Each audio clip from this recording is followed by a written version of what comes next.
وما ارسلنا من رسول الا لیطاع باذن اللہ ولو انہم اذ ظلموا انفسهم جاءوک فاستغفروا اللہ واستغفر لهم الرسول لوجدوا اللہ توابا رحیما فلا وربک لا یؤمنون حتی یحکموک فیما شجر بینہم ثم لا یجدوا فی انفسہم حرجا مما قضیت ویسلموا تسلیما۔ اللہ پاک فرماتا ہے کہ جو انہوں نے کیا وہ تو بتا دیا کہ منافقین نے کیا طرز اختیار کیا۔ پہلے رسول اللہ کا سے فیصلہ کروانا نہیں چاہتے تھے، کا فیصلہ طاغوت سے، کعب بن اشرف سے کروانا چاہتے تھے، اور جب یہودی نے شرم دلائی تو چاروں نے چار فیصلہ کروایا نبی پاک سے، فیصلہ ہونے کے بعد اس کو نہیں مانا، اور جب ان کے اس عمل نبی کا فیصلہ نہ ماننے کی وجہ سے عمر نے ان کو قتل کر دیا، ان پر مصیبت آ پڑی، تو پھر وہ قسمیں کھاتے ہوئے نبی پاک کے پاس آ گئے اور کہا کہ ہم تو وہاں پر کچھ اور بات کرنے گئے تھے، انہوں نے ہماری سنی نہیں اور ہمیں سنی بغیر ہی ہماری بچے کی گردن اڑا دی۔ تو اللہ تعالیٰ نے ان ساری حرکتوں کو بیان کر کے پھر فرمایا وما ارسلنا من رسول الا لیطاع باذن اللہ، اور ہم نے کوئی رسول نہیں بھیجا مگر اس لیے کہ اس کی اللہ کے حکم سے اطاعت کی جائے۔ ہمارا مقصد رسول کو بھیجنے کا کیا ہوتا ہے کہ جو وہ بتائے، جو وہ کہے، اس کی بات کو مانا جائے۔ جب رسول اللہ نے فیصلہ کر دیا پھر تم نے بات نہیں مانی تو پھر جو نتیجہ نکلا اس کے لیے پھر اللہ اور اس کا رسول ذمہ دار نہیں ہے۔ وما ارسلنا من رسول، اور ہم نے کوئی رسول نہیں بھیجا الا مگر اس لیے لیطاع کہ اس کی اطاعت کی جائے باذن اللہ، اللہ کے حکم سے۔ اب ان منافقین کو یا ان کے خاندان والوں کو کرنا کیا چاہیے تھا؟ ولو انہم اذ ظلموا انفسہم، اگر اور جب وہ اپنی جانوں پر ظلم کر بیٹھے تھے، یعنی کہ منافق جب یہ ارادہ کر رہے تھے کہ ہم نبی سے فیصلہ نہ کروائیں بلکہ ہم طاغوت کعب بن اشرف سے فیصلہ کروائیں، جب وہ اپنی جانوں پر یہ ظلم کر بیٹھے جاؤکا، تو انہیں چاہیے تھا کہ وہ نبی کی بارگاہ میں آ جاتے، فاستغفروا اللہ، اور پہنچ کر اللہ سے معافی طلب کرتے، واستغفر لهم الرسول، اور ان کی معافی طلب کرنے کو دیکھ کر رسول بھی ان کی سفارش کر دیتے، لوجدوا اللہ توابا رحیما، تو وہ اپنے رب ذوالجلال کو تواب، توبہ قبول کرنے والا، رحیمہ، رحم کرنے والا پاتے۔ لیکن یہ طریقہ انہوں نے اختیار نہیں کیا، وہ جھوٹی قسمیں کھاتے ہوئے آئے اور انہوں نے الٹا الزام عمر پہ لگانے کی کوشش کی۔ اب آگے اللہ نے قانون بیان کیا، فلا وربک، تو اے حبیب علیہ السلام آپ کے رب کی قسم، لا یؤمنون، وہ مومن ہے ہی نہیں، حتی یحکموک فیما شجر بینہم، جب تک اپنے آپس کے جھگڑے میں آپ کو اپنا حاکم نہ مان لیں۔ کوئی شخص اس وقت تک مومن ہو ہی نہیں سکتا جب تک اپنے آپسی جھگڑوں میں آپ کو اپنا قاضی، اپنا جج، اپنا حاکم نہ مان لیں۔ ثم لا یجدوا فی انفسہم حرجا، اور پھر جو فیصلہ آپ فرما دیں اس فیصلے کے بارے میں ان کے دلوں میں بھی کوئی تنگی نہ ہو، مما قضیت، جو فیصلہ آپ فرمائیں، ویسلموا تسلیما، اور اس فیصلے کو دل و جان سے مان لیں۔ اگر یہ صورت نہیں ہوگی تو وہ مومن نہیں ہو سکتا۔ جو فیصلہ، جھگڑا جو ہو اس کا فیصلہ نبی سے کروائیں پہلی چیز، اور پھر جو فیصلہ آپ فرمائیں اس کے بارے میں زبان سے تو کہنا دور کی بات، دل میں بھی کوئی تنگی، کوئی رکاوٹ محسوس نہ کریں، اور اس کو دل و جان سے برضا اور خوشی تسلیم کریں۔ یہ تینوں صورتیں ہوں گی تو وہ مومن ہوں گے، اور اگر نہیں ہوں گی تو پھر مومن ہی نہیں ہوں گے، اور جب مومن نہیں ہوں گے تو پھر عمر کا فیصلہ صحیح ہے۔ یہ اللہ تبارک و تعالیٰ نے ان دو آیات میں بنیادی قاعدہ اور قانون بتایا۔ اب ان کی تھوڑی تفصیل۔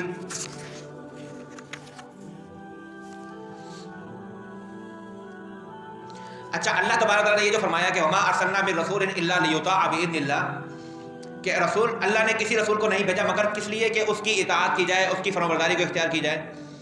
اور یہ کیوں ضروری ہے اور یہ ایسا ممکن کیوں ہے کہ رسول کی غیر مشروط اطاعت اور فرمانبرداری کو اختیار کرنا ضروری اور واجب اور فرض ہے؟ وہ اس لیے کیونکہ رسول اور نبی جو ہوتے ہیں وہ معصوم ہوتے ہیں۔ کیا ہوتے ہیں؟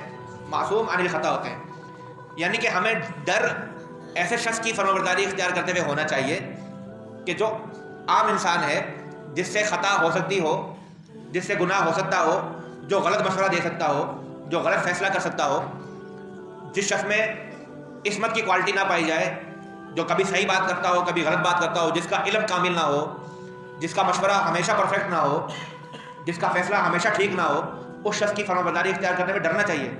ہو سکتا ہے پتہ نہیں غلط کر رہا ہو، سچ صحیح کر رہا ہو، لیکن جس کی عصمت اور پاکیزگی اور معصوم ہونے کی گواہی اللہ رب العزت قرآن پاک میں فرما رہا ہے، اس شخص کی، اس شخصیت کی ہر مشورہ ٹھیک ہوگا، ہر فیصلہ ٹھیک ہوگا، ہر بات ٹھیک ہوگی، جس کے بارے میں اللہ نے فرمایا کہ وما ينطق عن الهوى ان هو الا وحی یوحى، کہ یہ نبی تو اپنی زبان سے کچھ کہتے ہی نہیں ہیں بلکہ صرف وہی فرماتے ہیں جو اللہ کی طرف سے وحی ہوتا ہے.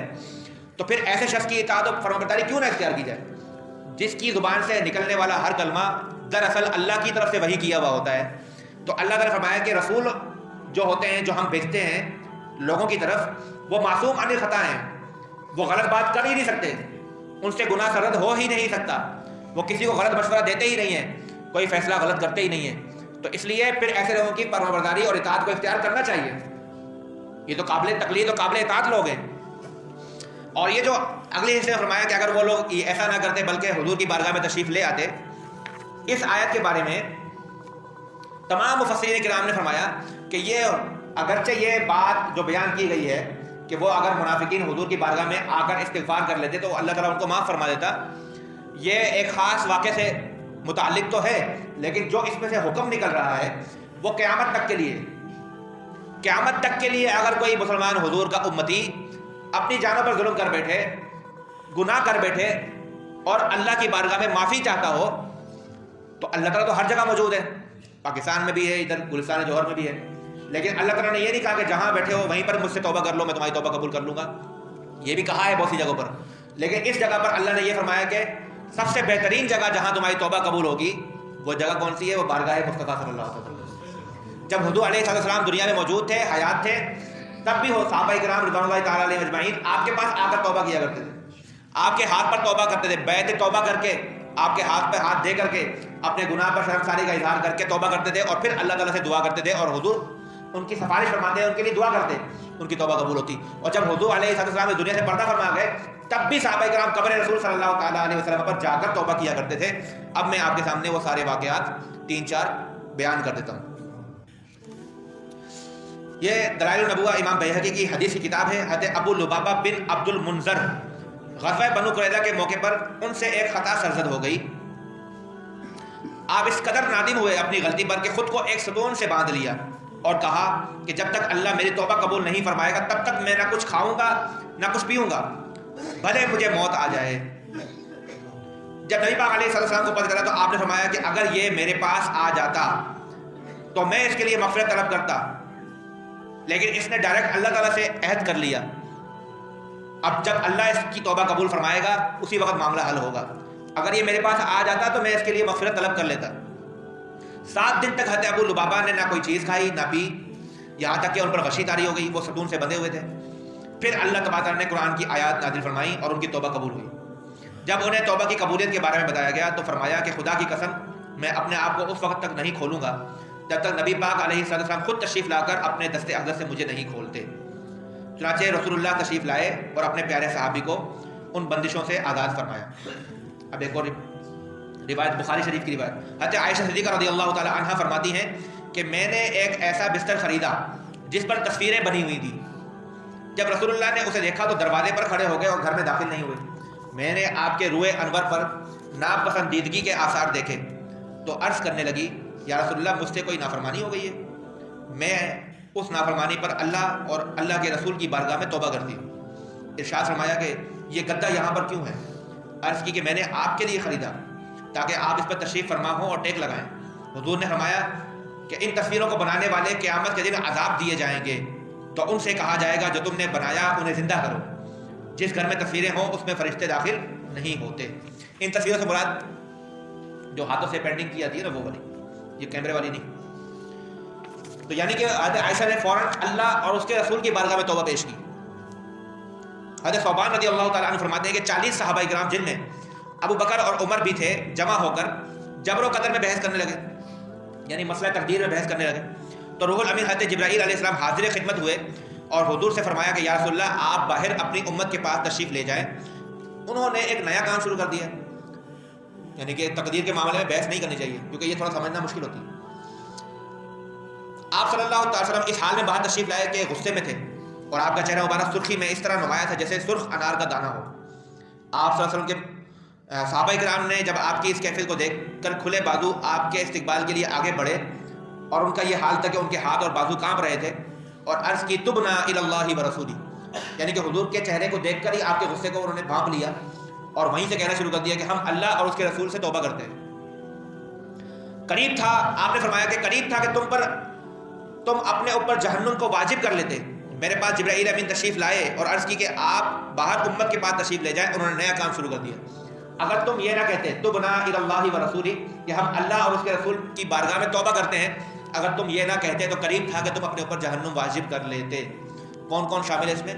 ابو بکر اور عمر بھی اس میں شامل ہیں۔ تو انہوں نے کس طرح اپنے آپ کو بچایا؟ جب حضور کی بارگاہ میں توبہ پیش کی۔